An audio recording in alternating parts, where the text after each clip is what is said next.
তো আমাদের কাচের পাত্রে বা এই বিকারের মধ্যে কার্বন ডাইঅক্সাইড গ্যাস প্রস্তুত হয়ে গেছে। এবার আমরা দেখি এই আগুনগুলোকে নেভাতে পারে কিনা।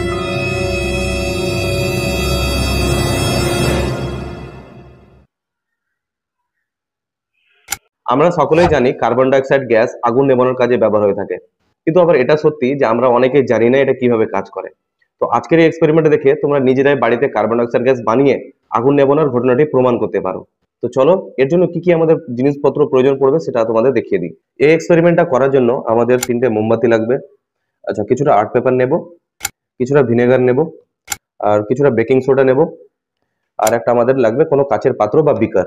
সবার প্রথমে আমরা আর্ট পেপারটাকে নেব, বা যে কোনো ধরনের শক্ত কাগজ নিয়ে এই ধরনের শেপ দিয়ে দেব। আর এখানে করেছি 3টে এভাবে ফুটো করে আমরা 3টে মোমবাতিকে এর ভিতরে সেট করে দেব। তো আমরা 3টে মোমবাতিকে ঠিক এইভাবে স্ট্রাকচারে আমরা বানিয়ে নিয়েছি। আর এর উপরে আমরা যে শক্ত কাগজের টুকরো বা কোনো আর্ট পেপারকে এইভাবে আটকে নেব, যেখানে ফুটোর মধ্যে দিয়ে আমরা মোমবাতিটিকে ঢুকিয়ে নিয়েছি। এই কাগজটাকে একটু ঢালু রাখবো, কারণ কার্বন ডাইঅক্সাইড গ্যাস বাতাসের তুলনায় ভারী হয়। তো আমরা এদিক থেকে কার্বন ডাইঅক্সাইড গ্যাস ঢাললে ও ঢালবে সব মোমবাতিগুলোকে নিভে দিতে পারে। তো এবার আমাদের পালা হচ্ছে কার্বন ডাইঅক্সাইড গ্যাস বানানোর। তো চলো সেটাকে শুরু করি। এবার আমরা কাচের পাত্র বা বিকারটাকে নেব। এখানে কিছুটা আমরা বেকিং সোডা ঢেলে নেব।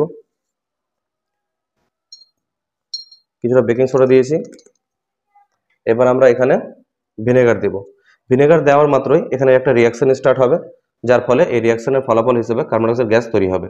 তো এটাকে আমরা কিছুটা ভিনেগার দিয়েই ঢাকা দিয়ে দিতে হবে, তাহলে কার্বন ডাইঅক্সাইড গ্যাসটা পালিয়ে যাবে না। তো এখানে কার্বন ডাইঅক্সাইড গ্যাস রেডি। তো আমরা মোমবাতি 3টিকে জ্বালিয়ে নিই।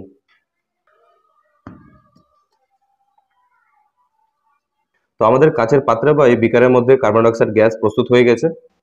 এবার আমরা দেখি এই আগুনগুলোকে নেভাতে পারে কিনা।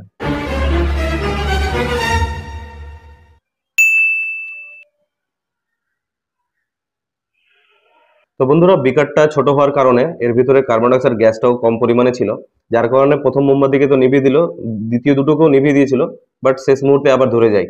তোমরা যদি এটা বাড়িতে ট্রাই করো তো একটু বড় বিকার ট্রাই করবে, তাহলে বেশি পরিমাণে কার্বন ডাইঅক্সাইড গ্যাস প্রস্তুত হতে পারবে, আর তোমাদের রেজাল্টটাও খুব ভালোভাবে দেখতে পাবে। তাহলে দেখলে কার্বন ডাইঅক্সাইড গ্যাস আগুনকে কিভাবে নিভিয়ে দেয়। এখানে কিন্তু মোমবাতিগুলো নিভে যাওয়ার পিছনে অন্য কোনো কারণ থাকতে পারে না, শুধুমাত্র কার্বন ডাইঅক্সাইড। তাহলে পরীক্ষাটি তোমরাও বাড়িতে নিজেরাই ট্রাই করতে পারো এবং দেখতে পারো কার্বন ডাইঅক্সাইড গ্যাস কিভাবে আগুনকে নিভিয়ে দিতে পারে।